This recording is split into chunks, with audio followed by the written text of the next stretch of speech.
Bueno, muy buenas tardes a todos. Bienvenidos a la última conferencia de este segundo día de conferencias de Latam Hospital, de la cuarta edición. Muchas gracias a todos por acompañarnos. Muchas gracias al capítulo bioquímico de la Sociedad Argentina de Terapia Intensiva también por estar presentes un año más en este evento. Así que gracias por seguir acompañándonos.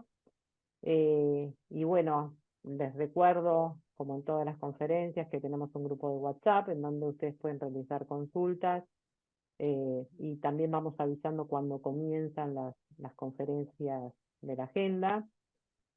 También las personas que miran la conferencia a través de nuestra plataforma pueden obtener un certificado de asistencia que lo bajan desde el perfil de usuario. Creo que no me olvido de nada más. Al finalizar vamos a hacer vamos a contestar las preguntas del público.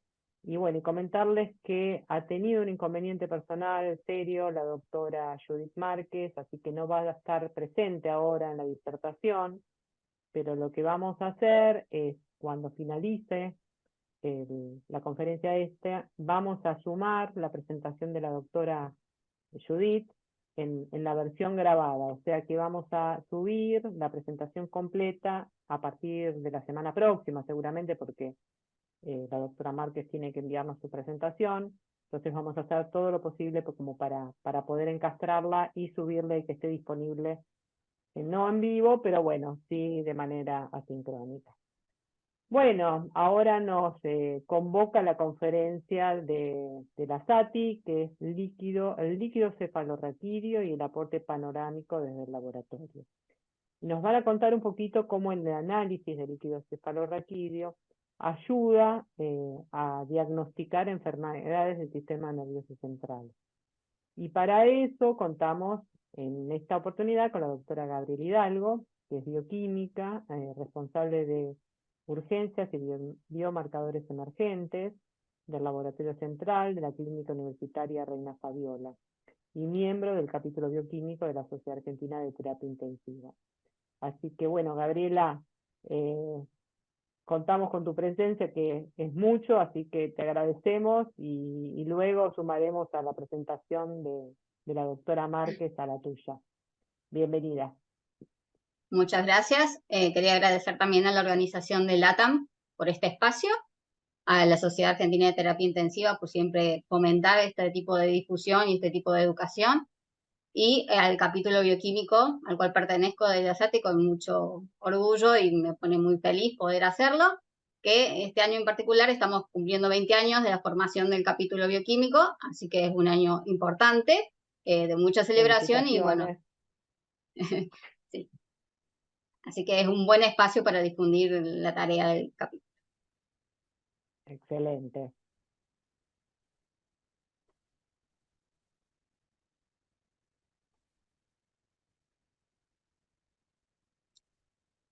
¿Te parece si empezamos?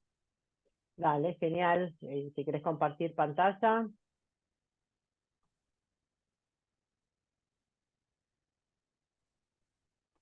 Ahí está, perfecto. Bueno, como bien mencionó Marisa, el tema que vamos a abordar es el líquido cefalorraquídeo y el aporte panorámico desde el laboratorio, ¿sí? Tratando de focalizarnos un poco en las patologías más habituales y donde más implicancia tiene el aporte bioquímico, para ir solventando cuáles son las herramientas que el médico puede obtener, ¿sí? En el estudio particular de este tipo de muestras, es muy importante la sinergia entre el equipo médico y el equipo bioquímico y la relación multidisciplinaria de todo el servicio de salud, ¿sí? Generalmente en todos los ámbitos de la salud, cuando uno intenta diagnosticar a un paciente, necesita sí o sí que se cumpla eso. Y en este caso, para nosotros los bioquímicos, mucho más, porque es una muestra que nosotros no tomamos y que muchas veces al paciente lo vemos después y no sabemos nada, simplemente nos llegan los tubos muchas veces. Entonces necesitamos sí o sí esa comunicación con el médico y ese direccionamiento de las pautas y la información que nosotros necesitamos recabar para el correcto análisis, ¿sí? Vamos a mencionar un poco de todo eso en cuestiones de preanalítica, por ejemplo, si se quiere, ¿qué vamos a hacer? Nosotros cuando llega una muestra de líquido cefalorraquídeo remitida por el médico, es mínimamente preguntar el sitio de punción, ¿sí? ¿De dónde lo obtuvo? Ustedes conocen bien que la muestra de líquido cefalorraquídeo se puede obtener por punción lumbar, por punción directa en ventrículos, incluso por válvula de drenaje ventriculoperitoneal, ¿sí? Entonces, ese tipo de información a nosotros nos va a servir porque incluso los valores de referencia ya vamos a ver que por ahí son distintos, ¿sí? Para la interpretación de los resultados. Luego, el material, que debería ser siempre provisto por el laboratorio, ¿sí? Para garantizar que los tubos que se recolectan están en condiciones preanalíticas óptimas y que vamos a evitar cualquier contaminación o cualquier arrastre de resultados que sean inciertos, ¿sí? Son tubos estériles, sin agregado de anticoagulante, ¿sí? El líquido cefalorraquídeo es el único líquido de punción que vamos a obtener sin agregado de parina, ¿sí? En ninguno de sus 3 tubos, porque es un líquido que no contiene fibrinógeno y que no debe coagular espontáneamente en condiciones fisiológicas normales, ¿sí? La identificación y los datos de seguridad del paciente son un dato imprescindible a la hora de remitir la muestra, ¿sí? La hora de punción a la cual se tomó también es un dato fundamental, porque el líquido cefalorraquídeo tiene muy baja cantidad de proteínas y eso hace que la matriz sea poco óptima para la viabilidad de las células. Se rompen las células muy fácil y eso altera la calidad y los resultados después, ¿sí? Entonces está la readmisión inmediata, justamente por eso, la solicitud médica, que debe estar bien hecha, ¿sí? ¿Qué significa estar bien hecha? Más allá de obviamente los datos de seguridad del paciente y todo lo administrativo, que no amerita el caso, sino bien es un pedido médico que justifique, ¿sí? Y que sirva para diagnosticar de acuerdo a las sospechas clínicas del paciente. ¿Qué quiero decir con esto? Que hay un montón de parámetros y herramientas que uno tiene para hacer desde el líquido cefalorraquídeo, pero no le podemos hacer a todos los pacientes todo, ¿sí? Porque es un gasto de salud inmenso y que muchas veces no nos llevará a ninguna conclusión acertada, ¿sí? Más lo que va quizás confundir y lo que va a demorar la terapéutica y el tratamiento del paciente. Entonces, en ese sentido, la comunicación entre el bioquímico y el médico es fundamental para que le dé las herramientas y lo oriente con información bioquímica a la solicitud del pedido adecuada, ¿sí? Para ello vamos a necesitar datos de historia clínica, enfermedades previas, medicaciones, vacunación, sospecha actual, ¿sí? La patología que está cursando y si ya recibió algún tratamiento. Todas esas cosas son las que tiene que tener en cuenta el médico y el bioquímico al momento de analizar los resultados de un líquido cefalorraquídeo. El análisis con fines diagnósticos, fundamentalmente los casos más frecuentes, que es lo que vamos a abordar en esta disertación, son las meningitis, ¿sí? La hemorragia subaracnoidea, enfermedades desmielinizantes del sistema nervioso central, como el Guillain-Barré, la esclerosis múltiple, y las fístulas y pérdida de líquido cefalorraquídeo, sobre todo por rinorrea.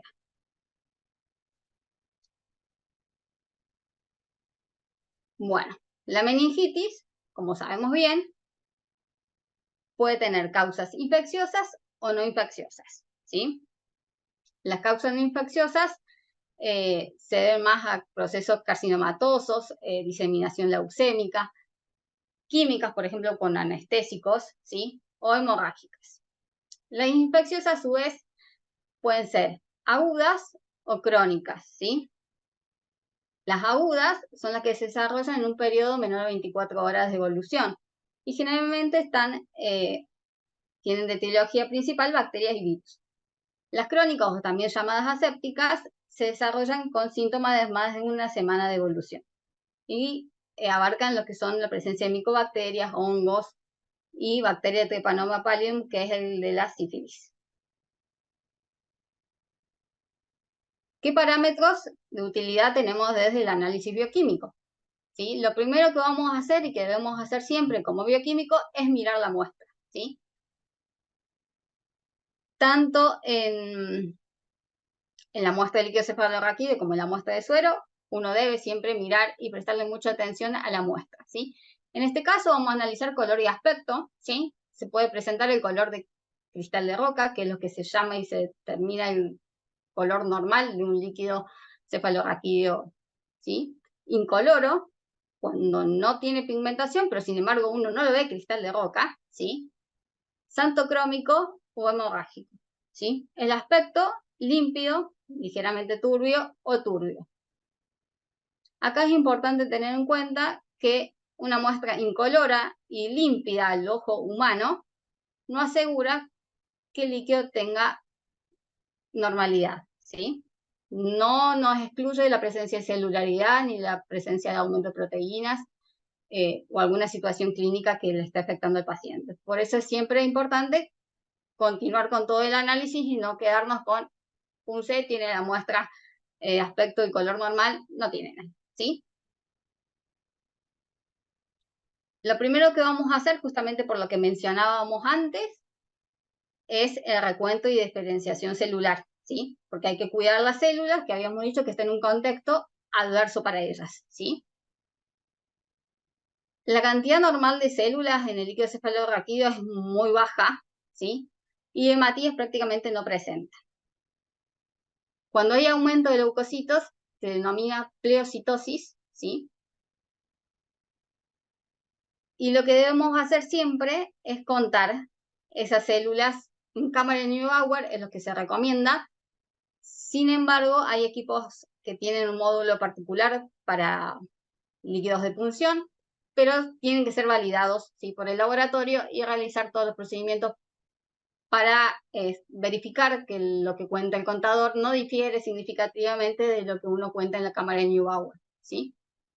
El conteo de la cámara de Neubauer se debe hacer en todos los cuadrantes, ¿sí? Es muy importante porque la cantidad de células que tiene este líquido es baja y contar solamente 4 cuadrantes lleva a un error en el cálculo y a una sobreestimación o no de células, pero no hace que se distribuyan equitativamente y nos lleva a errores importantes. Entonces, sí o sí, se cuentan los 9 cuadrantes de la cámara de Neubauer. La fórmula leucocitaria siempre se debe realizar de desprotis y con tinciones, ¿sí? ¿Eso qué significa? Que por más que yo tenga un equipo hematológico que esté validado y verificado para el conteo de células, jamás podría informar una fórmula leucocitaria desde allí, ¿sí?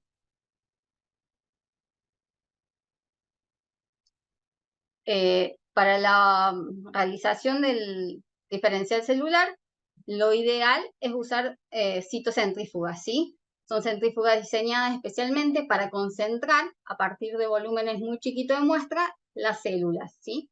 Permite mantenerlas intactas incluso, entonces nos da una garantía de poder verlas y apreciarlas lo más enteritas posible, ¿sí?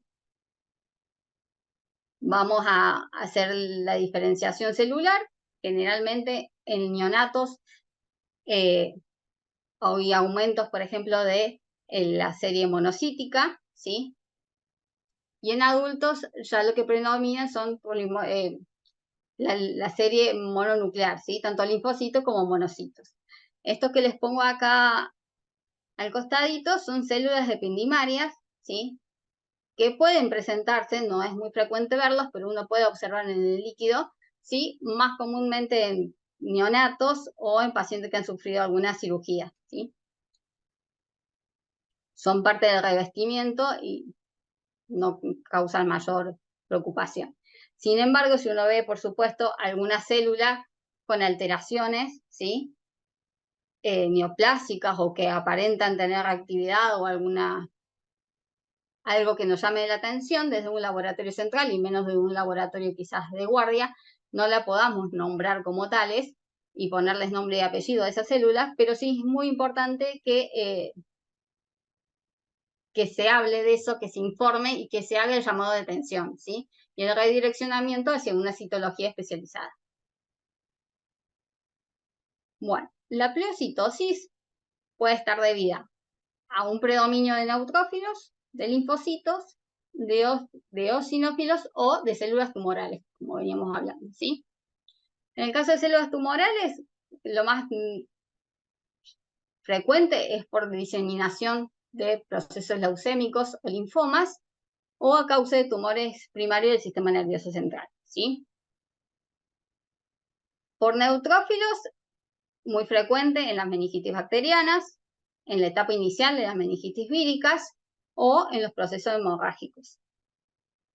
Vamos a ver pleocitosis por linfocitos en las meningitis víricas, en la meningitis tuberculosa o micótica, en la neurosífilis y en la esclerosis múltiples.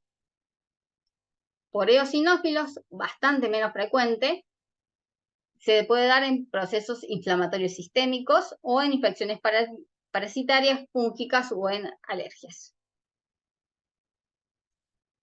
Otro parámetro importante desde el laboratorio que vamos a dosar, y aprovecho para mencionar algo que no se los dije cuando hablamos de la preanalítica, es que toda muestra de líquido de punción, y el líquido cefalorraquídeo no es una excepción, debe ir acompañada de una muestra sérica concomitante, ¿sí? Idealmente entre las 2 horas de la punción. 2 horas antes o 2 horas después es el rango que uno debería más o menos manejar para tomar la muestra sérica concomitante. El valor de referencia de la glucosa en líquido cefalorraquídeo se basa a partir del valor en suero. Si yo no conozco el valor en suero, no puedo decir si mi glucosa en líquido cefalorraquídeo está baja, está alta o está normal, ¿sí? Lo que vamos a considerar acá, que los neonatos prematuros, por ejemplo, la glucosa es más baja que en los neonatos a término, ¿sí? Considerar como dato preanalítico si el paciente está recibiendo una dosis intravenosa de suero glucosado, ¿sí? Porque ahí voy a ver una glucosa que no es de él y que obviamente no llega a generar el balance entre el intercambio de la membrana hematoencefálica y lo que le aporta el suero, ¿sí? Idealmente, lo que uno debe hacer para decir para comparar los valores de glucosa en suero con los valores de glucosa en líquido cefalorraquídeo es medirlo por el mismo método, ¿sí? Si sucediera que no lo podemos hacer, como muchas veces sucede en los casos de neonatos, ¿sí? Pacientes por ahí prematuros, muy chiquitos, muy difícil de intervenir y de estar injuriando tan seguido, se puede realizar desde un glucómetro digital, ¿sí? Que funcione como point of care. Es decir, un aparato que sea medición bioquímica al lado de la cama del paciente, pero que esté chequeado bioquímicamente. Es decir, lo va a usar el médico, lo va a usar el enfermero, pero es controlado y validado por el bioquímico, ¿sí? O por el laboratorio. Si no es así, es muy difícil llegar a una conclusión en la comparativa, ¿sí? Yo no sé cómo está midiendo ese glucómetro, ¿sí? Y no sé cuánta diferencia hay con lo que me mide mi aparato automatizado en el laboratorio. La glucosa va a estar disminuida en meningitis con pleocitosis y ante la presencia de bacterias. Eso puede ser tanto por el incremento de consumo de glucosa por las células o por el daño que genera en la barrera hematoencefálica que interviene en la difusión de la glucosa hacia el líquido, ¿sí? Bueno, en cuanto a las proteínas, también los valores de referencia se van a ir acomodando de acuerdo a la edad, ¿sí? Y de acuerdo también al sitio de obtención de la muestra. Es importante eso tenerlo en cuenta, como ya habíamos mencionado antes, que es un dato importante que nosotros vamos a necesitar que el médico nos dé. Va a estar aumentada, ¿sí? En los casos de meningitis, por la alteración de la barrera hematoencefálica que mencionábamos recién, o por aumento de la síntesis, ¿sí? Hay 2 reacciones que se usaban hace años atrás, que ahora ya no se usan tanto, pero que son piolas, digamos, para manejar en el laboratorio y para confirmar quizás resultados, ¿sí? La reacción de Pandy y la reacción de NONAP son reacciones cualitativas que permiten la detección de globulinas, ¿sí? Por otro lado, tenemos el lactato, ¿sí? El lactato es el producto del metabolismo anaerobio, ¿sí? del líquido cefalorraquídeo y no depende de la concentración plasmática, es muy poco lo que difunde a través de la membrana hematoencefálica. Es de útil precoz en el diagnóstico de meningitis bacteriana, ¿sí? En el seguimiento tiene moderada utilidad, pero sí para el diagnóstico precoz. De hecho, en el año 2019, parte de las bioquímicas que forman el capítulo bioquímico de SATI publicaron recomendaciones para el procesamiento y análisis del líquido cefalorraquídeo. Se encuentra en la página de la Sociedad Argentina de Terapia Intensiva, por si a alguien le interesa leerlo. Y entre esas recomendaciones menciona la utilización del lactato, ¿sí? Otra cosa importante para mencionar en este sentido es que ellas también en otro momento hicieron la comparativa en sus laboratorios propios de evaluar si era posible medir el lactato en los equipos multiparamétricos de gases, ¿sí? Sabemos que muchos laboratorios, quizás del interior, no manejen activos para medir lactato en equipos de química clínica, y validar ese tipo de métodos es muy provechoso, a ellas les resultó, no encontraron diferencias significativas y pudieron verificar que lo pueden hacer mediante el equipo multiparamétrico de gases, así que es un dato que les comento por si alguien quiere intentarlo en su laboratorio, para que no dejen de hacerlo, porque nuevamente mencionamos que es una recomendación fuerte la valoración del lactato. Bueno, el LDH ya no es tan fuerte la recomendación, sino que es bastante más discutible, ¿sí? Porque presenta mucha isoenzima y por ahí lleva a una interpretación equivocada. Aumenta, sí, significativo en infecciones bacterianas, pero también se ve muy sobreestimado el valor ante pulsiones traumáticas, ¿sí? Entonces yo, poquito de pulsión traumática que tengo y ya el valor ese ya no le puedo creer mucho, entonces ya mucha bibliografía no la aconseja tanto.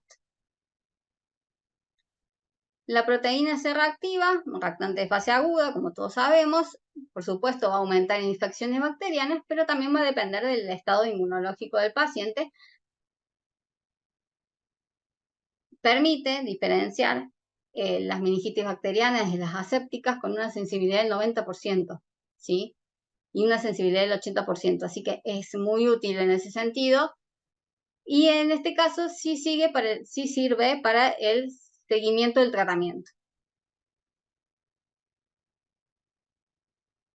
Como estudios complementarios un poco más específicos de esto de los que hablábamos, que hay que discutir un poco con el médico, no se lo vamos a hacer a todo el mundo, es, por ejemplo, la adenosina diaminasa, ¿sí? Que incluso es una técnica poco costosa para la economía de varios laboratorios, no todo el mundo la realiza, pero bueno, permite ver el aumento en procesos tuberculosos, ¿sí? O en aquellos donde se ve afectada la inmunidad celular. Por supuesto, antes de que el HADA se encuentre presente en el líquido cefalorraquídeo, seguro lo voy a detectar en suero. Entonces, quizás primero aconsejamos la valoración sérica, ¿sí? Antes de llegar a la valoración del líquido cefalorraquídeo, para no punzar al paciente por ahí necesariamente, ¿sí? La BRL nos ayuda a diagnosticar neurosífilis, ¿sí? Es una prueba no treponémica que se expresa en los resultados en títulos, ¿sí? 1 en 16, 1 en 8, ¿sí? Un resultado no reactivo no descarta el diagnóstico y la confirmación se debe hacer con pruebas treponémicas, por ejemplo, la FTAPS. La BRL es bastante aconsejada realizar en los pacientes inmunocomprometidos, por ejemplo, pacientes con HIV que presentan síndromes meningios, fiebre. Entre todo el panel que se le hace el líquido cefalorraquídeo, es aconsejable valorarla. Dentro del diagnóstico microbiológico, que es por ahí lo que le va a poner nombre y apellido a nuestra infracción, ¿sí? Tenemos los kits PCR multiplex, los film array de meningitis, las pruebas de látex, los medios sólidos, los cultivos clásicos, medios líquidos, que son los frascos de hemocultivo normalmente, las coloraciones de Gram, y vamos a ir hablando un poquito brevemente de cada una de ellas, ¿sí? La coloración de Gram tiene de positivo que me da resultado en el corto tiempo, ¿sí? A su vez, se ve afectado por el tratamiento antibiótico previo. Tiene una sensibilidad bastante baja y que depende del inóculo que yo tenga en la muestra, ¿sí? Para yo alcanzar una sensibilidad, por ejemplo, del 97%, tengo que tener un inóculo de 10 a las 5, cosa que es poco frecuente en una muestra de líquido cefalorraquídeo, ¿sí? Y un resultado negativo, justamente por eso, no garantiza la ausencia de infección bacteriana. Las técnicas de látex se ven afectadas también por el tratamiento antibiótico previo. Un resultado negativo no garantiza la ausencia de infección bacteriana. Y esta técnica no da falsos positivos y falsos negativos. Es por ello que prácticamente ya no está en uso. Dentro del examen directo, lo que vamos a hacer es colocar la muestra entre porte y cubre, ¿sí? Y ver si observamos algún parásito, por ejemplo, ¿sí? Otra técnica muy conocida y muy difundida es la técnica de tinta china, que se hace del sedimento de la muestra, es decir, que voy a necesitar centrifugarla, ¿sí? Y lo que vamos a observar es la presencia de levaduras con cápsulas, ¿sí?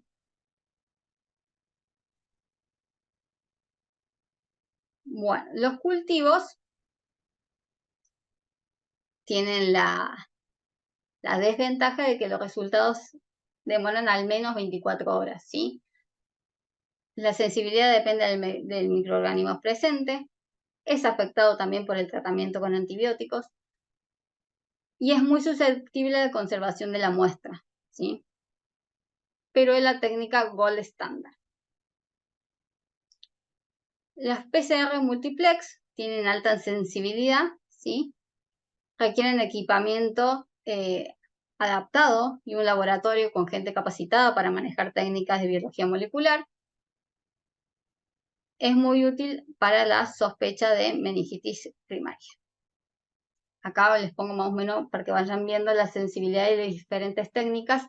Y acá en este caso, por ejemplo, es muy grande la sensibilidad para meningitis.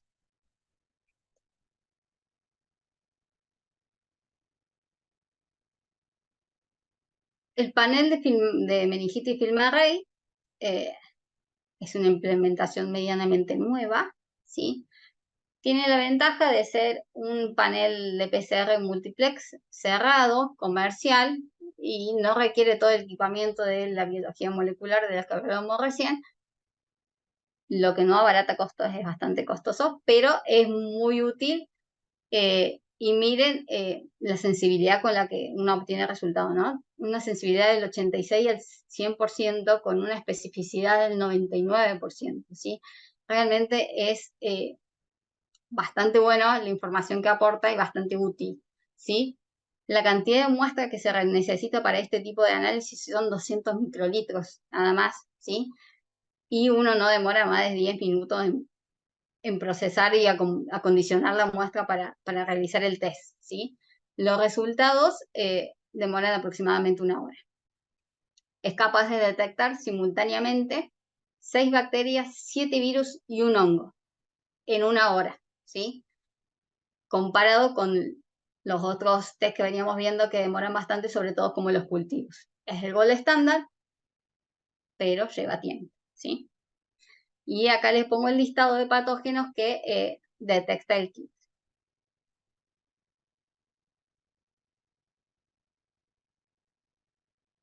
En relación al diagnóstico virológico, ¿sí?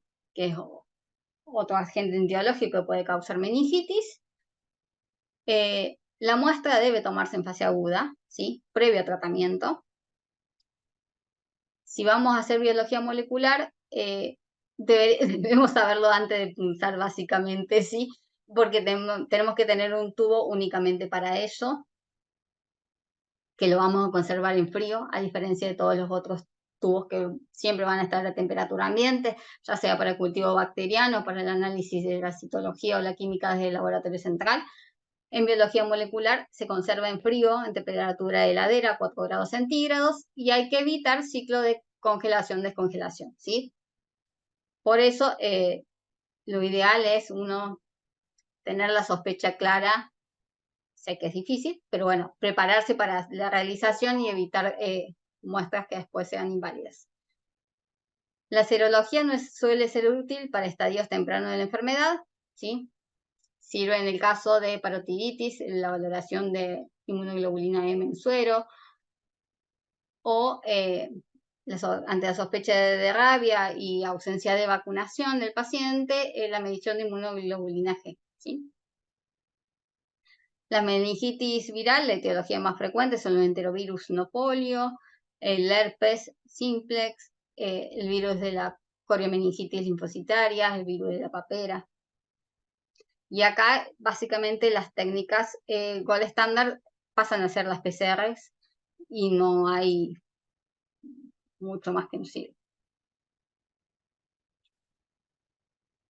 Resumiendo un poco todo el diagnóstico microbiológico, les dejo los microorganismos más frecuentes de acuerdo a la edad, ¿sí?, del paciente, cómo se van distribuyendo, y acá de acuerdo a diferentes grupos de pacientes, cuáles son los microorganismos a los que están expuestos los pacientes inmunocomprometidos, son más sensibles, qué pasa con aquellos que tuvieron una cirugía reciente, los pacientes que tienen derivaciones del líquido cefalorraquídeo. Las derivaciones del líquido cefalorraquídeo se colocan generalmente en aquellos que tienen presión intracraneal alta o con hidrocefalia, ¿sí? Son válvulas que hacen que drene todo ese líquido y que obviamente, como implica una conexión externa, ¿sí?, hay riesgo de infecciones. ¿Sí? Esos son los microorganismos que se encuentran más frecuentemente. La fractura en base de cráneo o las meningitis nosocomiales, ¿sí? Aquí un breve resumen, simplemente para que vean cómo más o menos cambian los resultados de acuerdo al tipo de meningitis que uno tiene, cómo cambia la celularidad, cómo cambian los aspectos, cómo cambia la glucosa y las proteínas, ¿sí? Bueno, otra cuestión importante que habíamos dicho que íbamos a mencionar son las hemorragias subaracnoideas, ¿sí? Que es acá donde quizás un poco más de dolor de cabeza nos da a todos, tanto a los médicos, porque punzar no debe ser fácil, y a nosotros que nos quejamos por las muestras. Entonces, como hablábamos al principio, la relación acá tiene que ser totalmente fluida y es muy importante que se conozca cómo deben tomar las muestras, ¿sí?, los médicos. Habíamos dicho que los tubos tenían que ser estériles. Es muy importante que enumeren el orden en que los cargan, sobre todo en este tipo de patología en las cuales necesitamos diferenciar una punción traumática de una hemorragia subaracnoidea, ¿sí? En todos los casos me venía rotulado los tubos con el orden, pero en este caso es ineludible, ¿sí? El médico también nos suele contar cuando la punción es dificultosa, ¿sí?, y cuando no la es. Muchas veces la hemorragia subaracnoidea ya viene diagnosticada de imágenes y uno sabe que es lo que esperaba encontrar y otras veces no. Entonces, hay que ir recopilando datos. ¿Qué parámetros vamos a usar del laboratorio para diagnosticar una hemorragia subaracnoidea? Es primero la xantocromía, ¿sí?, de la muestra. La xantocromía es aquel color amarillento, rosáceo, naranjita, todo lo que no sea incoloro ni rojo, que adquiere el líquido, ¿sí? Y lo que vamos a ver es el aclaramiento a partir de los 3 tubos, ¿sí? Si yo veo que del primer tubo al tercero hay un aclaramiento y que ya el tercero ya está casi incoloro, es porque una punción traumática, y yo lo que hice, o lo que hizo el médico, mejor dicho, al tomar la muestra es ir lavando toda esa punción, ¿sí?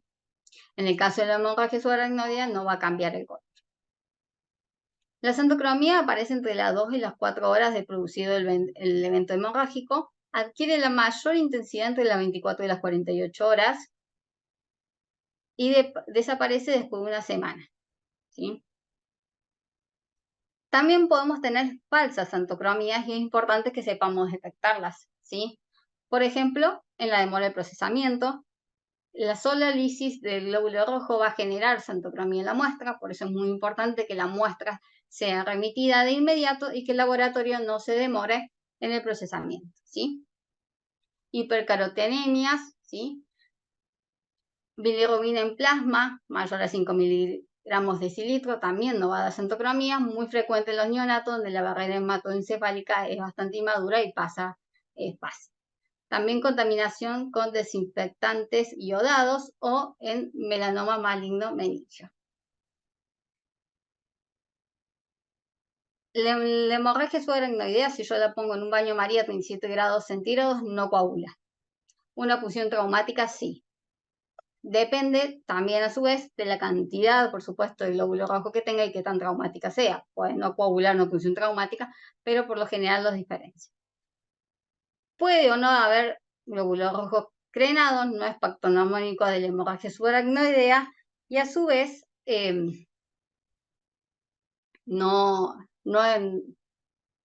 puede no deberse la hemorragia subaracnoidea, sino una cuestión de punción. Aguárdame en 2 segundos que enchufo la batería.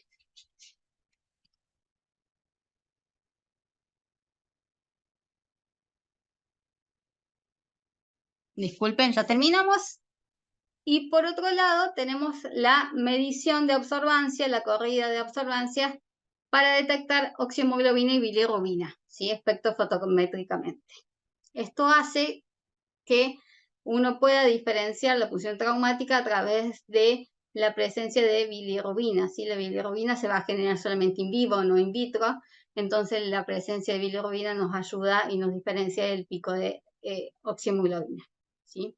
Sobre todo porque los picos ocurren después de las 24 horas, ¿sí? Tengo pico entre las 24 horas para la oximoglobina y cerca de las 48 para la bilirrubina.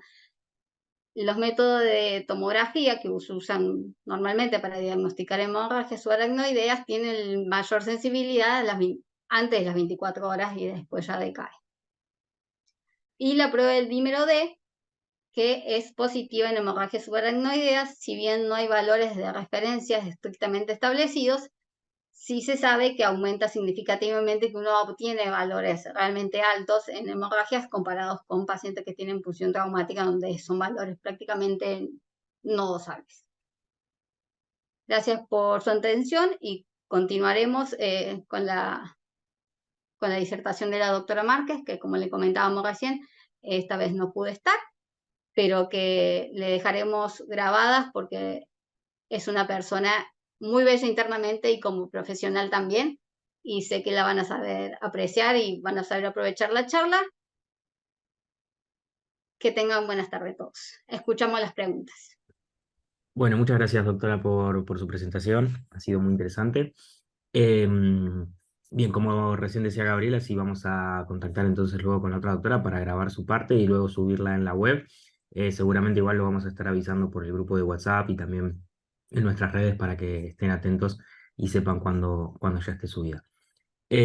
Pasando a las preguntas, a ver, nos preguntan, ¿prueba treponémica al líquido cafelorraquídeo puede hacer para confirmar una BDRL reactiva? Sí, por supuesto. La FTAP, sobre todo, que usa métodos inflorescentes, se puede usar para confirmar la prueba no treponémica como la BDRL, sí. Perfecto. Y también nos pregunta la misma persona, Gabriela Lamas, ¿LDH no ayudaría aquí comparado con el suero? Yo no lo usaría. Como está bastante ya en desuso, no hay muchos consensos que lo recomienden y sirve mucho en infecciones bacterianas. Ya en las demás es difícil la interpretación. Para una neurosífilis, la LDH, no. Perfecto. Bien, bueno, seguimos leyendo a ver si hay alguna otra consulta. Recuerden que nos pueden dejar aquí en el chat. Mientras tanto, también, a ver, le pregunto, doctora, ¿en qué casos consideran apropiado rechazar una muestra de líquidos cafelorraquídeo? Una muestra de punción, una muestra de líquido de punción siempre es muy difícil de rechazar, todos lo sabemos, son muestras únicas, ¿sí? Y muy invasivas para el paciente como para decir, uy, se me coaguló, voy y lo pulso nuevo. No. Entonces son escasos aquellos casos en los cuales uno dice, bueno, esto realmente no te lo voy a hacer, ¿sí? ¿Cuándo es? Cuando hay problemas con la identidad del paciente y la seguridad del paciente, ese sí es un criterio para rechazar la muestra, porque si yo te informo un líquido cefalorraquídeo de Pepes, de Pérez y era de Gómez, el daño que le causo es gigante. Entonces ese sí es un criterio para rechazo de muestra. Y cuando hay alta sospecha por ejemplo, enfermedades desmielinizantes y yo tengo una función traumática, yo tengo que estudiar en esos casos proteínas, valorar proteínas y si yo tengo aporte de sangre, lo que vaya a dosar no va a llevar a una realidad. ¿Sí? En esos casos siempre la sugerencia de la nueva muestra, por ejemplo, va a estar. Perfecto, súper claro. Sandra nos pregunta, ¿la determinación de urea en LCR es útil? ¿Urea en líquido Sí. cefalorraquídeo? Sí, No. No creo ni siquiera que se ha llegado a dosar por los métodos que nosotros usamos para medir. La cantidad que debe atravesar la barrera hematoencefálica debe ser muy, muy baja. No, no creo que tenga ninguna utilidad. bien. Y Cintia comenta, el informe de los cloruros en LCR está en desuso por su poca utilidad clínica. ¿Usted qué opina? Comparto bastante. Sí, sí, ya los consensos ya no lo recomiendan mucho. Eh, Generalmente se usaba para el diagnóstico de meningitis tuberculosa, donde uno veía que el cloruro en líquido cefalorraquídeo estaba disminuido respecto al sérico, pero después se termina viendo que el suero también disminuye, y la verdad que no es un parámetro del todo fiable. Se sigue usando igual, no es que no se use, pero sí, ya hay mucho consenso, ya no lo recomiendan tanto. Y también hay que ver la metodología con la cual se usa. Muchas veces si uno lo quiere usar por el equipo multiparamétrico de gases, que tiene el método Gold estándar para valorar ionogramas en general, uno conoce que la membrana esa se va proteinizando muy fácil y por ahí el error que uno mete en el líquido cefalorraquídeo se puede volver importante si no tiene el mantenimiento adecuado del equipo. Perfecto. Aquí en nuestro sector de Q&A también Andy nos pregunta, ¿el dímero D en LCR se debería comparar en sangre también? No, no, no. No es comparable porque en sangre los valores son otros y en sangre yo siempre voy a tener un dímero D positivo, ¿sí? Porque normalmente uno fisiológicamente tiene dímeros D positivos. Eh, a ver, no patológicos, mayor a 500 como para diagnosticar una trombosis, pero sí me va a dar un número, 300, 400, 200. Entonces, no es comparable. Perfecto. Karina Sánchez también nos pregunta, bueno, saluda, tenía entendido que es criterio de rechazo recibir una muestra de LSR después de la hora de producida la punción. ¿Es así?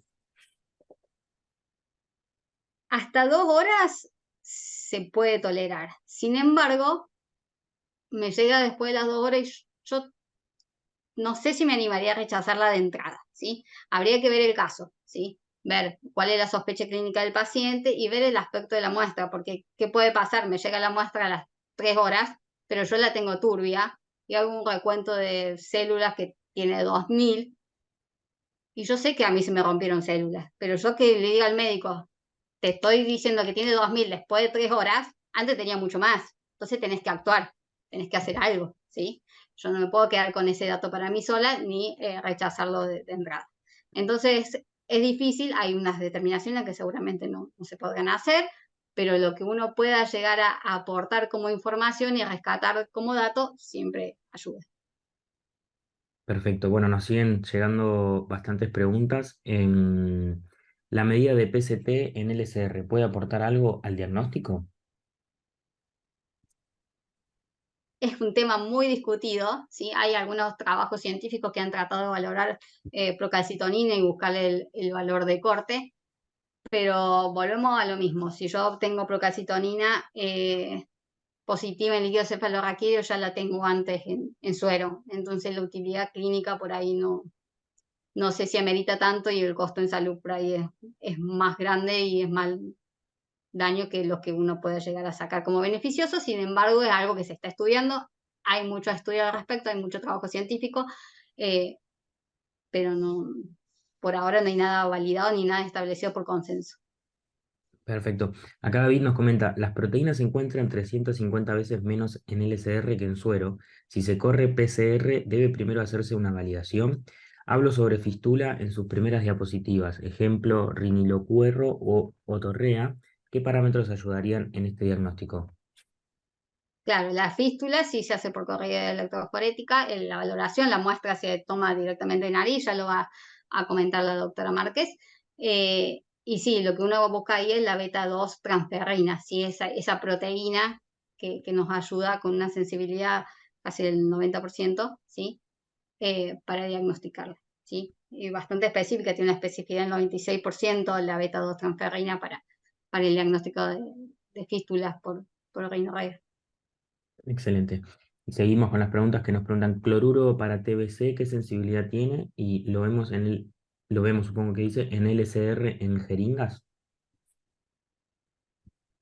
No entendí la parte de la jeringa, pero lo del el cloruro es básicamente lo que hablábamos antes, ¿sí? La sensibilidad ya casi es muy baja y no está recomendado para diagnosticar exclusivamente tuberculosis. Yo jamás voy a diagnosticar una tuberculosis por un cloruro, ¿sí?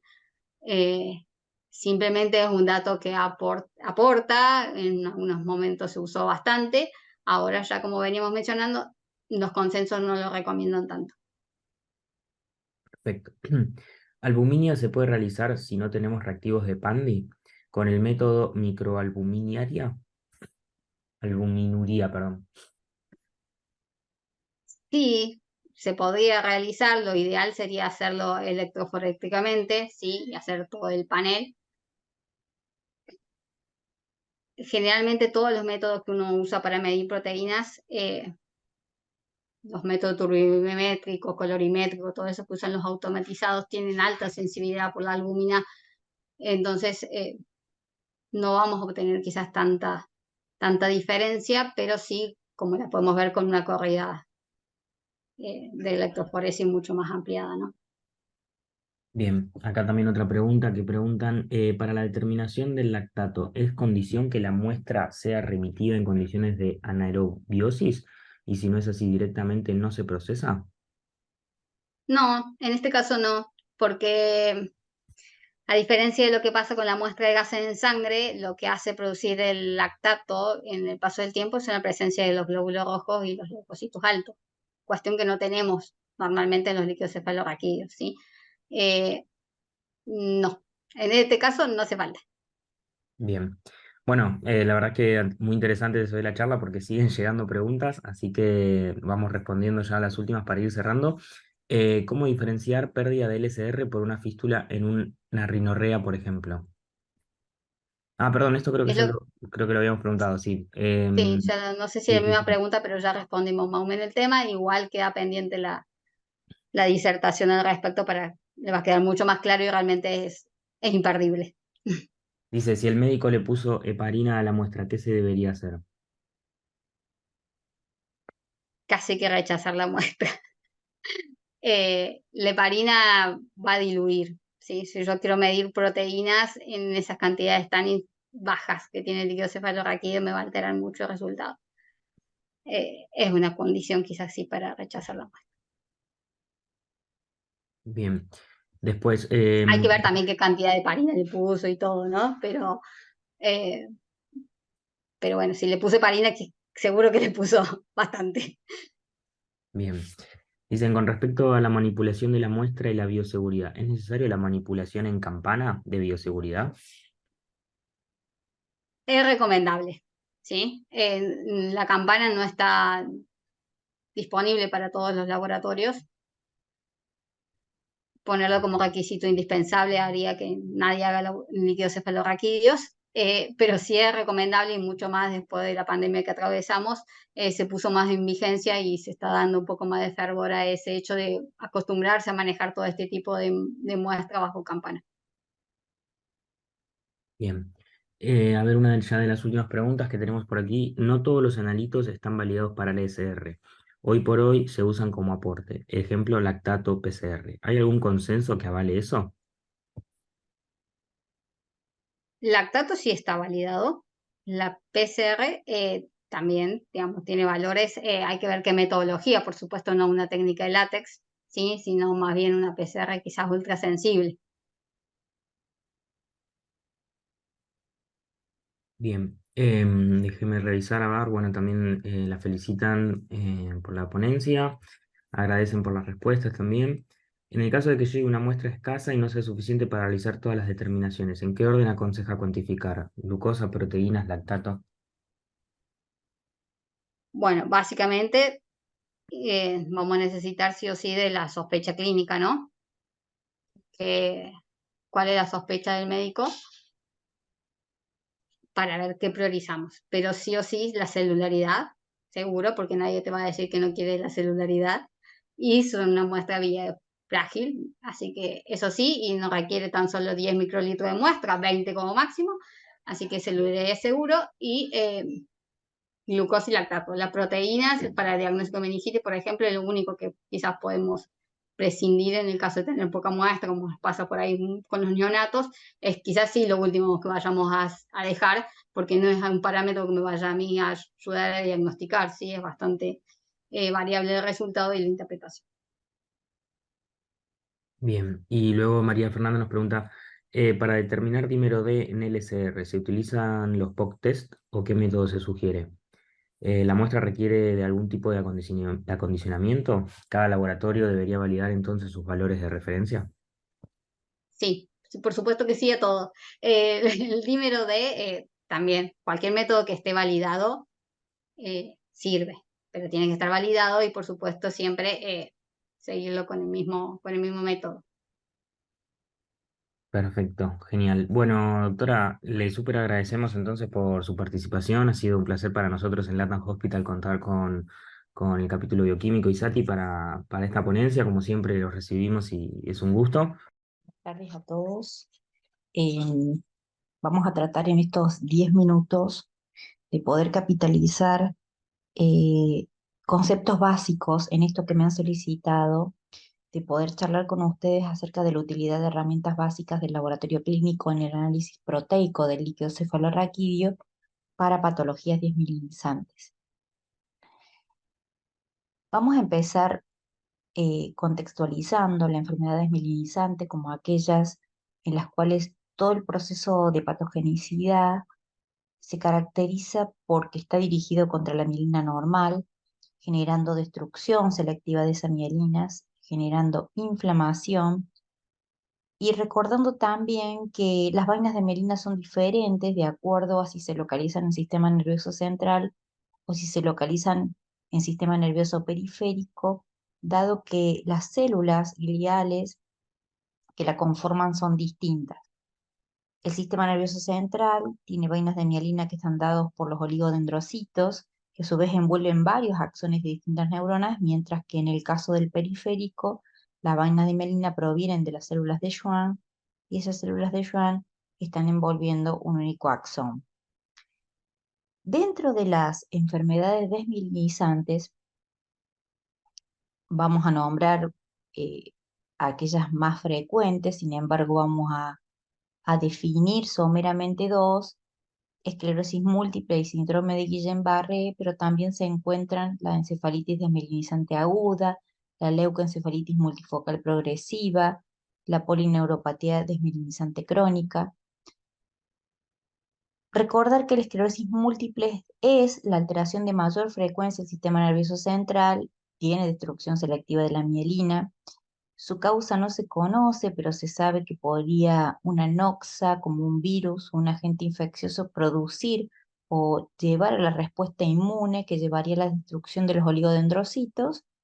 Y también se sabe que en aquellas personas en las cuales hay algún familiar afectado de la enfermedad, hay 20 veces más de posibilidades de desarrollar la patología. Sabemos que las mujeres tenemos 2 a 3 veces más posibilidades de desarrollar esclerosis múltiples que los hombres y que por lo general aparecen individuos adultos jóvenes entre 20 y 40 años. A nivel del sistema nervioso central, las imágenes que se observan son las placas de áreas de desmielinización, bien de ubicación perivascular, eh, en distintas regiones como los nervios ópticos, el tronco encefálico, el cerebelo, la médula espinal y hasta el cuerpo calloso. Básicamente, por definición, el sistema nervioso periférico no se vería afectado. En las manifestaciones clínicas que nos interesa reconocer de la esclerosis múltiple, podríamos hablar que un 35% de los pacientes tiene manifestaciones del tipo motoras, con espasticidad, con dificultades para caminar, con pérdida de la destreza, con hemiparesia, un incremento en el tono flexor, caídas súbitas. Por lo general, en la evolución los pacientes terminan siempre en silla de rueda y los signos de la ausencia de los reflejos abdominales también suelen ser característicos. Reflejos profundos podrían estar deprimidos o ausentes a nivel de los brazos y también es bastante frecuente la fatiga. La neuritis óptica como pérdida de la visión bastante repentina o con pérdida y ganancia y sensibilidad a la luz suele ser otra característica muy común por la cual llegan los pacientes a la consulta. En el caso del síndrome de Guillain-Barré es un trastorno neurológico también, en donde lo que se ha visto es un ataque del sistema inmune al sistema nervioso periférico, aunque también el sistema nervioso central podría llegar a verse afectado. El ingreso es brusco, es inesperado, tiene muchas semanas de evolución y por lo general el paciente se va debilitando en la medida que va transcurriendo el tiempo. Se ha visto una gran asociación de infecciones virales, gastrointestinales y de enfermedad respiratoria superior, y ha habido una noxa que ha sido descripta en estos mecanismos de autoinmunidad, que es la infección por Campylobacter jejuni. También es en pacientes jóvenes, entre 20 y 40 años, su mayor tasa de posibilidad. Sin embargo, se ha visto que la afectación se da más en varones que en mujeres. Dentro de esta progresión rápida de la patología, un 50% va a tener secuelas de estos pacientes que tienen Guillain-Barré o que han tenido Guillain-Barré, y un 5% evoluciona a muerte. Ahora bien, vamos a la parte que nos convoca. ¿Qué pasa con el diagnóstico de las enfermedades desmielinizantes? ¿Qué sucede, digamos, en cuanto al aporte que nosotros podemos hacer desde el laboratorio? El diagnóstico es eminentemente clínico, se acompaña de distintos criterios diagnósticos. ¿Por qué? Porque no hay nada que sea propio de la enfermedad ni patognomónico de la enfermedad. Básicamente la esclerosis múltiple hay mucha superposición con patologías infecciosas, autoinmunes, y entonces incluso metabólicas, ¿no? Es imprescindible el uso de pruebas que sean complementarias y que básicamente dentro de esa complementariedad aparece el estudio del líquido cefalorraquídeo, la resonancia magnética cerebral y medular y los potenciales evocados. En el análisis del líquido cefalorraquídeo, todo lo que es la valoración inmunoproteica es fundamental.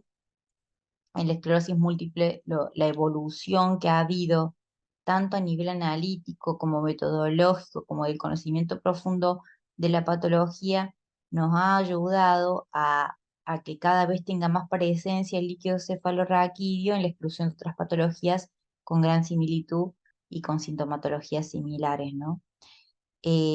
Dentro de estas cuestiones voy a destacar algunos puntos fundamentales que serían interesantes que nos llevemos de acá. La punción lumbar obviamente siempre debe ser no traumático, pero en este caso tiene una trascendencia fundamental esta preanalítica, porque vamos a ver los aportes proteicos que eso puede generar de existir y qué estados confusionales en la interpretación posterior puede llevarnos a cometer, ¿no?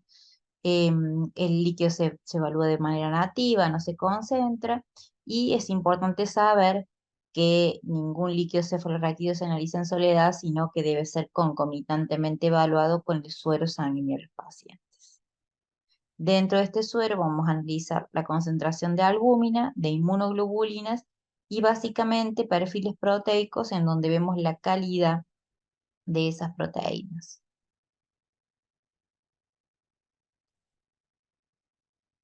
No hay un test que sea de especificidad de laboratorio para el diagnóstico de esclerosis múltiple. Podríamos decir que hay dos grandes grupos de estudios de laboratorio, los estudios inherentes a lo cuantitativo y los estudios inherentes a lo cualitativo para poder evaluarlo. El líquido cefalorraquídeo en la enfermedad desmelinizante y va más que nada en la esclerosis múltiple tiene una citoquímica que es trascendente evaluarla a los 60 minutos de la punción. Básicamente el grueso de estos líquidos no manifiesta nada, son cristales de roca, sus presiones son normales, la pleocitosis si existe es bastante leve, no más de 35 por 10 a la 6 por litro de células. Incluso valores superiores nos tienen que llamar la atención y casi excluyen la posibilidad de que estemos frente a este dato, siempre y cuando la punción no sea traumática. Em, la mayoría de las células presentes en el líquido van a ser linfocitos T activados y en menor medida linfocitos B. La glucosa y el lactato son normales y la proteinorraquia es normal o ligeramente aumentado, borderline, estamos hablando entre 300 y 400 miligramos mililitro. Mientras que si la proteinorraquia fuese exagerada o más de 1000, habría que cuestionar bastante el posible diagnóstico.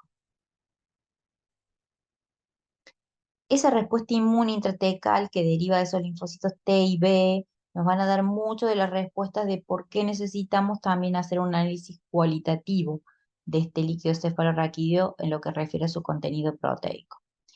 El líquido cefalorraquídeo en esta enfermedad dijimos entonces es normal, macroscópicamente normal, y a donde vamos a apuntar es a la síntesis intratecal de IgG, que es el hallazgo fundamental en este líquido.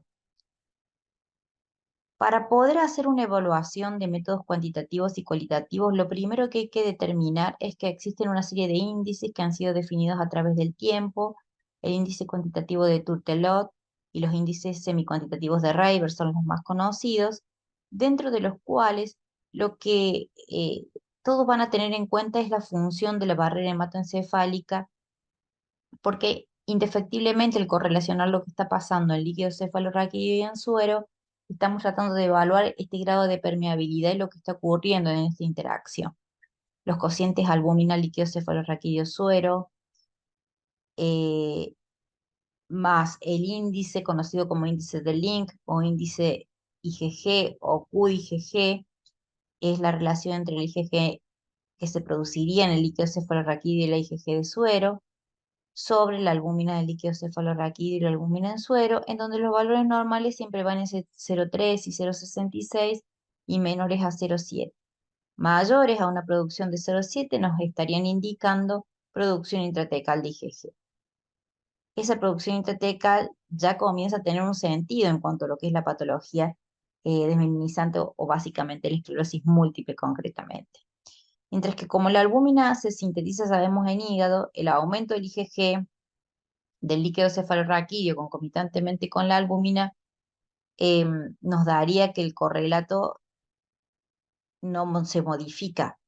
Por ende, es importante tener en cuenta dos cosas. La calidad de lo que se produce, más allá del aumento absoluto, el aumento relativo de estas variables nos genera gran información. Los métodos cuantitativos para la valoración de estas inmunoglobulinas y de la albúmina en la producción del líquido cefalorraquídeo están basados en distintas metodologías que fueron modificándose a lo largo del tiempo. En la actualidad el método gold standard es la medición nefelométrica de las mismas.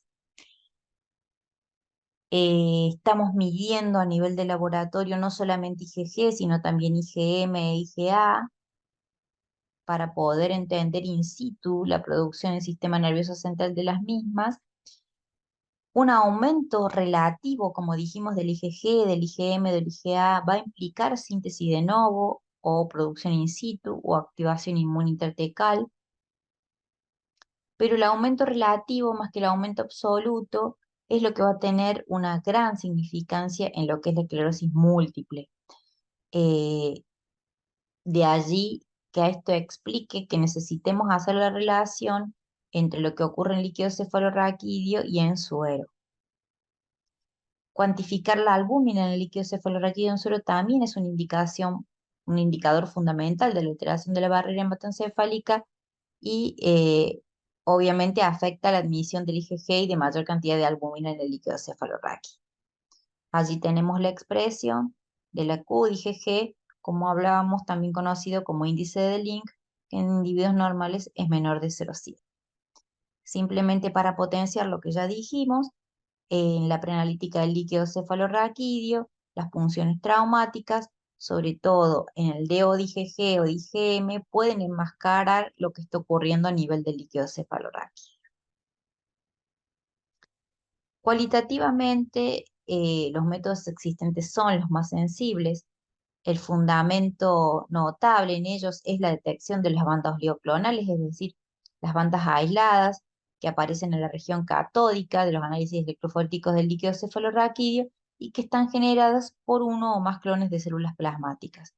Entonces, tenemos que tener presente que pueden haber falsos positivos aún con estos métodos, porque estas bandas podrían estar generándose por otras patologías o incluso por procesos inflamatorios e infecciosos a nivel del sistema nervioso central, en panencefalitis esclerosantes, en infecciones virales, en infecciones crónicas, en el propio síndrome de Guillain-Barré. Y les voy a hacer una salvedad de las vivencias que tuvimos en la pandemia COVID, en donde nosotros pudimos empezar a observar estos bandeos en pacientes que habían sido COVID positivos. A través de estas metodologías cualitativas o semi-cuantitativas, el más clásico es la clasificación de Reiber o Reibergrama, podemos distinguir 5 patrones fundamentales, yendo desde el patrón normal, en donde determinamos la ausencia de síntesis intratecal de, de IgG, en donde hay 2 o más bandas oligoclonales tan solo en el líquido cefalorraquídeo, y esto es un patrón 2, mucho más compatible con una esclerosis múltiple. En un patrón 3 donde tenemos mixto, es decir, hay producción intratecal de IgG, hay bandas oligoclonales, pero a su vez hay espejo entre suero y líquido cefalorraquídeo, y entonces allí puede haber o inflamación a nivel cerebral o patologías del tipo sistémica como una sarcoidosis, mientras que en el patrón de tipo 4, básicamente, un patrón en espejo de bandas oligoclonales en suero y en LCR, hay ausencia de síntesis intertecal de IgG, eh, suele haber más bien procesos sistémicos inflamatorios con o sin compromiso del sistema nervioso central. El patrón del tipo 5 o paraproteinemia es aquel en donde lo que existe es a nivel de sangre un mieloma múltiple, una gamapatía monoclonal, y la característica es que hay periodos con intensidades distintas de producción de las mismas. También es un patrón claramente en espejo. Gráficamente, esto es lo que observamos en estos 5 patrones.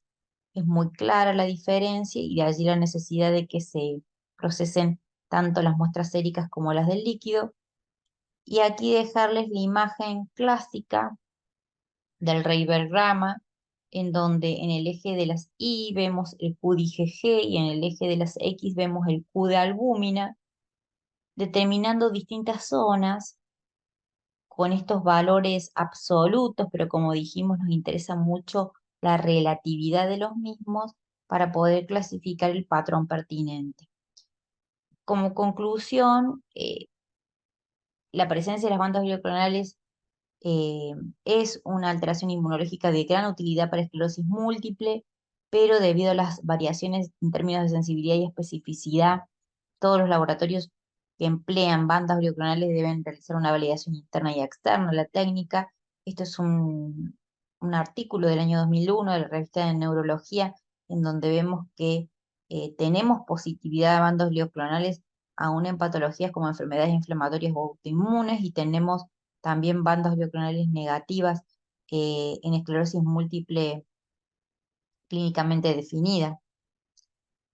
Los parámetros generalmente afectados en el líquido cefalorraquídeo de los pacientes con esclerosis múltiples son básicamente la presencia entonces de bandas bioclonales, la elevación del IgG, la elevación del porcentaje de las gamma-globulinas, la elevación de las células y de las proteínas totales de un índice elevado de IgG, la síntesis intratecal de inmunoglobulinas, como la IgM se ha visto que tiene una asociación con un pronóstico peor de la esclerosis múltiple, y finalmente tener en cuenta que si tenemos pleocitosis o si tenemos polimorfonucleares o si hay una proteinorraquia significativa, eh, obviamente si hay ausencia de bandas bioclonales, básicamente hay que pensar en otra patología.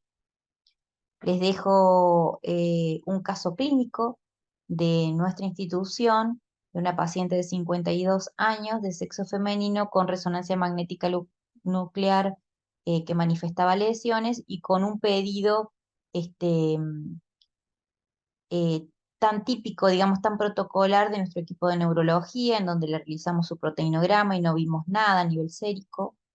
A nivel del líquido cefalorraquídeo se analizó en tiempo y forma, cristal de roca límpido, no pleocitosis, no punción traumática, predominio linfocítico, una glucorraquia sin grandes alteraciones, una leve proteinorraquia desde el punto de vista del cualitativo, un non-NAPL que no nos decía nada. Non-NAPL tiene alta relación con la producción de inmunoglobulina, no así PANDI que mide más albuminorraquia, borderline las proteínas, eh, esperable, ¿no? Para un caso de sospecha como esto. A nivel de la valorización de las proteínas, vemos la relación albúmina-LCR, albúmina-suero eh, normal, ligeramente elevada la relación de IgG, mientras que en la producción, ya lo vamos a ver en placa, no se observaron bandas bioclonales en suero, pero sí se observaron 14 bandas bioclonales en líquido cefalorraquídeo, sin alteración de la barrera hematocefálica, y presumimos producción IgG intratecal. Veamos que los valores absolutos, digamos, no nos marcan grandes cosas, pero sí la relatividad tiene tanta trascendencia. Observemos el índice de Link, bastante superior a 0,70 con 0,95, marcando producción intratecal de IgG, y en el rebegrama el patrón de tipo 4 con alta producción de IgG. Vemos aquí, yendo de izquierda a derecha, en la posición 2, el suero del paciente sin nada y el líquido cefalorraquídeo del paciente con un bandeo que a su vez se corrobora en una corrida apta con los dos controles que aparecen en 3 y 3'. En 1 y 1', suero normal, líquido cefalorraquídeo normal, patrón normal. Muchas gracias. De vuelta, muchas gracias a todos por participar y que tengan una buena tarde para el resto del día. Muchas gracias, Muchas Gabriela, gracias a por su todos. participación.